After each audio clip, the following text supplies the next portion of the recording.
Venez à moi, vous tous qui peinez sous le poids du fardeau, et moi je vous procurerai le repos. Prenez sur vous mon joug, devenez mes disciples, car je suis doux et humble de cœur, et vous trouverez le repos pour votre âme. De nombreux passages de l'Évangile donnent à voir la douceur du cœur de Jésus.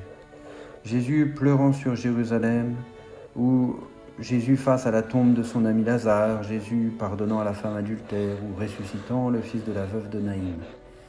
Il se décrit lui-même comme le pasteur qui abandonne les 99 brebis pour partir à la recherche de celle qui est perdue, et comme ce bon pasteur qui donne sa vie pour ses brebis. Il révèle ainsi la douceur de son cœur qui se laisse toucher par notre misère de pauvres pécheurs. Mais simultanément, c'est aussi une certaine violence qui est montrée, une ardeur extrême de charité qui prend tous les risques. On pense aux paroles de saint Paul, « La charité du Christ nous presse quand nous pensons qu'un seul est mort pour tous et qu'ainsi tous sont passés par la mort. » L'ardeur de celui qui est consumé d'amour et qui donne sa vie implique une certaine violence, la violence du sacrifice de sa propre vie. Je suis venu jeter un feu sur la terre, comme je voudrais qu'il fût allumé. Je dois recevoir un baptême, comme il m'en coûte d'attendre qu'il soit consommé. Cette violence du cœur de Jésus se manifeste par une divine impatience.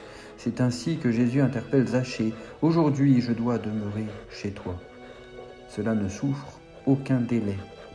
Elle se manifeste aussi par une persévérance dans l'épreuve.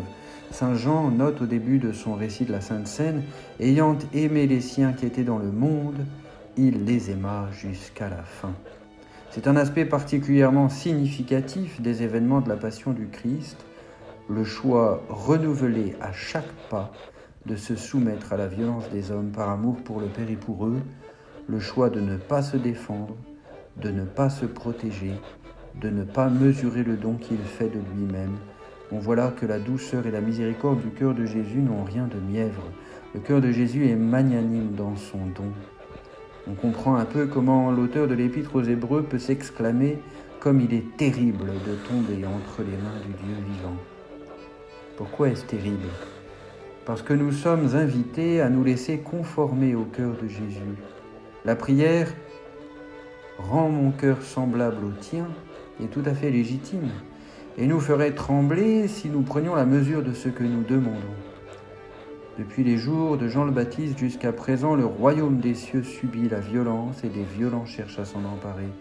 L'une des façons de comprendre ces paroles mystérieuses est d'y voir une description par Jésus de l'irruption du mystère de la croix dans l'histoire des hommes.